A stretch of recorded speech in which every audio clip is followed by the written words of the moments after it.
Je m'appelle Félix Damé, je suis ancien étudiant à l'Université Le Havre Normandie et stagiaire actuellement au laboratoire Ondes et Milieux Complexes. Moi je m'appelle Enzo Mascrier, j'ai fait un bac S au lycée François 1er du Havre et après j'ai fait une classe préparatoire dans ce même lycée et après ma classe préparatoire j'ai décidé de faire une licence 3 de physique à l'Université Le Havre Normandie pour après enchaîner sur le master énergie, donc comme Félix en master 1.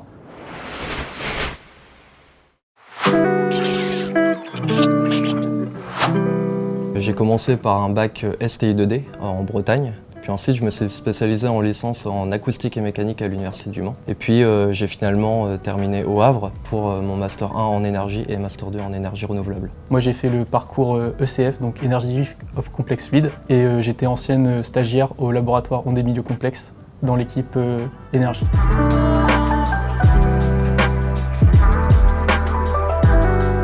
C'est un projet en fait qui sert à promouvoir l'excellence au sein des formations de niveau master en lien avec les domaines de l'énergie et aussi des matériaux. C'est un ensemble de 7 laboratoires qui ont été promus laboratoires d'excellence. Et donc ici nous sommes présents au LOMC, donc laboratoire Ondes et Milieux Complexes à l'Université Le Havre Normandie. Et il fait partie de ces 7 laboratoires d'excellence. Et en termes de contenu, ce qu'on fait lors de la Graduate School, on va avoir plusieurs visites qui vont être organisées, notamment au sein des 7 différents laboratoires du LABEX. Donc cette année, on a pu tous les visiter. On a aussi pu visiter l'accélérateur d'ion lourd, le GANIL à Caen. Et on a pu aussi aller visiter l'accélérateur de particules Soleil sur le plateau de Saclay à Paris. On a aussi plusieurs formations qui sont organisées au cours de l'année.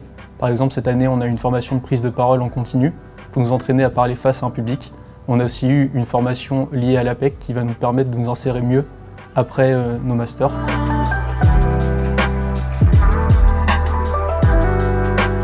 En fait, cette présentation qu'on devait faire, elle était séparée en 2 secteurs. On avait une présentation qui était plus via un poster et une présentation orale en fait de 3 minutes, donc 180 secondes. Donc cette présentation en fait orale, elle se déroulait dans un amphi avec des chercheurs, des enseignants, des doctorants et aussi des étudiants qui venaient en fait des 7 laboratoires d'excellence. Pour moi, cette prise de parole, elle était très formatrice parce que c'était pour moi la première fois en fait que je parlais devant autant de monde sur un sujet qui m'avait pris en fait pas mal de mois durant mon stage. Mais on a eu effectivement, comme Enzo l'a dit, des formations qui nous ont permis en fait d'arriver totalement en confiance pour cette présentation. Moi de mon côté, c'est quelque chose que j'avais déjà fait lors de ma première année de Graduate School parce que moi j'ai été labellisé sur mon Master 1 et mon Master 2. Du coup la première année j'avais déjà suivi les formations et en ayant assisté à l'événement mais sans y prendre part sauf le poster. Donc cette année c'était l'occasion de présenter à l'oral. Donc comme l'a dit Félix, c'est sûr que les formations qu'on a eues nous ont beaucoup aidé lors de cette prise de parole, parce qu'on a vraiment été bien formés là-dessus. On a eu beaucoup d'exercices pour gérer notre stress, notre temps de parole, qui ont vraiment été très utiles pour cette journée. Et d'un point de vue plus personnel, moi ça m'a grandement servi parce qu'à la fin de mon stage et de Graduate School, j'ai eu l'opportunité de faire une conférence à Bilbao pour présenter mes sujets de recherche, donc un peu comme la journée scientifique, mais cette fois-ci c'était 10 minutes de présentation. Et en plus c'était pas du tout le même public, c'était vraiment un public de chercheurs vraiment bien ancrés dans le domaine.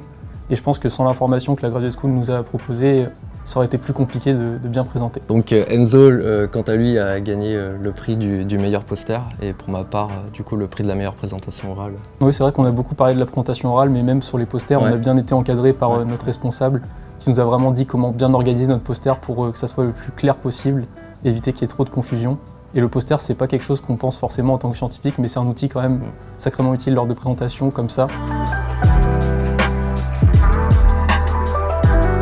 Du coup, moi, comme je l'ai dit en introduction, j'ai fait le master ECF, qui est un master qui est quand même orienté recherche, avec beaucoup de cours théoriques sur la physique, surtout dans la mécanique des fluides. Et c'est là vraiment le lien fort que j'ai eu entre mon projet de Graduate School et mes études, parce que moi, je travaillais sur les effets de la non-isotropie sur une turbine. Donc c'est un sujet qui fait peut-être un peu peur à l'oral comme ça, mais c'est un domaine numérique qui travaille sur les hydroliennes.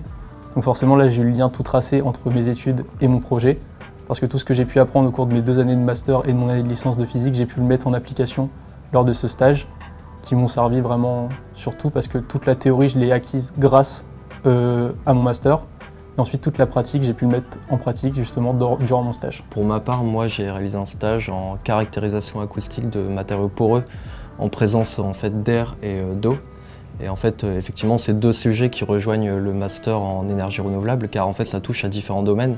Donc on a le domaine de la construction et du bâtiment pour ce qui est côté matériaux, Et pour ce qui est côté plutôt acoustique, en fait, on va retrouver l'environnement, qu'il soit marin, terrestre ou aérien. Donc en fait, le but, c'est de limiter la propagation du son au sein même de ces matériaux pour éviter en fait de nuire à notre santé, la santé des animaux dans les environnements marins, ou bien de nuire à l'efficacité en fait d'un système plus généralement.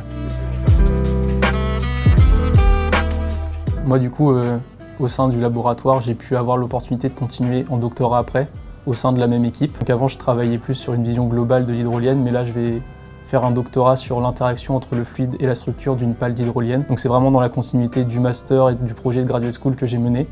Et sans justement la graduate school, je pense pas que j'aurais pu avoir cette thèse, vu que c'est grâce à la graduate school que j'ai pu m'insérer dans le laboratoire et au sein de l'équipe, ce qui m'a permis de me placer bien dans les listes des candidats pour le doctorat. Contrairement à Enzo, pour ma part, je ne vais pas faire de thèse.